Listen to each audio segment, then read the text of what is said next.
శుభోదయం.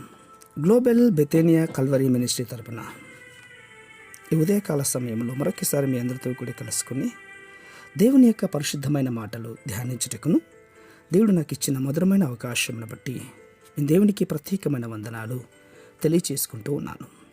ఈరోజు కూడా పరిశుద్ధమైన వేద గ్రంథంలో నుండి మరి యొక్క చక్కటి మాటను చదువుకుందాం.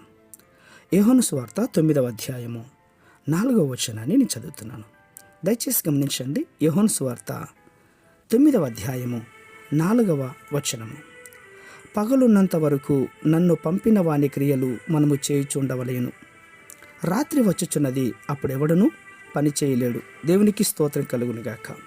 అవును ప్రియులారా, యేసుక్రీస్తు యొక్క సేవ మరింత వేగంగా సాగుతూ ఉంది. ఆయన ఒక్క క్షణమును కూడా వ్యర్థం చేయడానికి ఇష్టపడడం లేదు. త్వరగా తను వచ్చినటువంటి పని పూర్తి చేయడమే కాకుండా తన శిష్యులను కూడా బలవంతం పెట్టినట్లుగా పరిశుద్ధమైన గ్రంథంలో మనకు కనబడుతుంది. కాలమును 2 విభాగాలుగా క్రీస్తు వారు విభజించారు. మొదటిది క్రియలు చేయగలిగిన పగటి కాలము, రెండవది క్రియలు చేయలేని రాత్రి కాలము. అవును, క్రియలు చేయలేని పగటి కాలం ఏ విధంగా పరుగులు తీసివేయడానికి ఇష్టపడలేదు. రాత్రికాలం వస్తున్నది కాబట్టి హెచ్చరికగా ఉండండి అని ఈ మాటను బట్టి బయలుపరుస్తున్నది. కాలము 2 విధాలుగా విభజించిన తర్వాత ఆయన గొర్రెలను 2 విభాగాలుగా కూడా విభజించాడు. మొదటిది దొడ్డిలో ఉన్నటువంటి గొర్రెలు, రెండవది దొడ్డిలో లేనటువంటి గొర్రెలు. ఈ దొడ్డిలో లేనివి వేరే గొర్రెలు కూడా ఉన్నాయని ఆయన మనకి ఈ సమయంలో చెబుతూ ఉన్నాడు. అంటే పని చేయలేని రాత్రికాలం రాక మునుపు ఆ గొర్రెలను తీసుకొని రావాలి అని ఆయన బహుగా ప్రయాసపడుతూ ఉన్నాడు. శిష్యులు వెంబడించినటువంటి శిష్యుల్లో కూడా 2 గుంపులుగా చేసి ఉన్నాడు. మొదటి గుంపు బహిరంగంగా ఉన్నటువంటి శిష్యులు, రెండవ గుంపు అంతరంగంలో ఉన్నటువంటి శిష్యులు.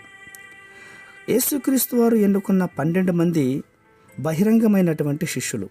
అందులో నికోదేము నికోదేము గురించి మాట్లాడుతున్నాడు. రాత్రివేళ ఆయన ఎద్దుకు వచ్చి నికోదేము అని పిలుస్తున్నాడు.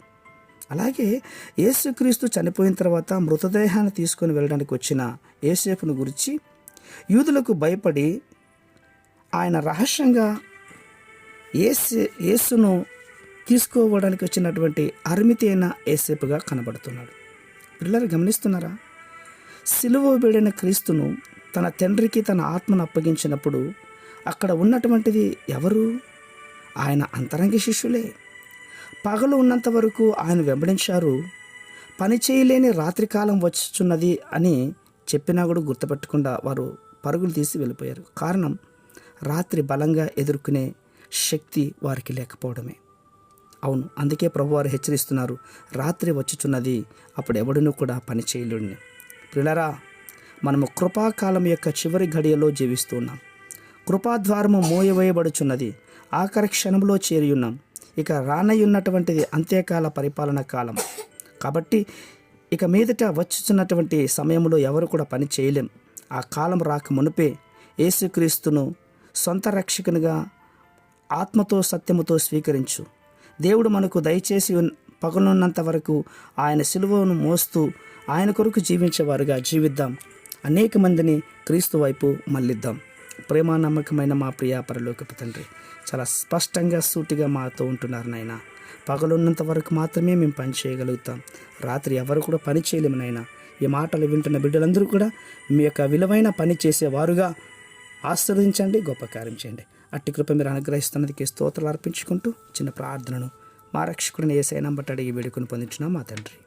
ఆమేన్, ఆమేన్, ఆమేన్.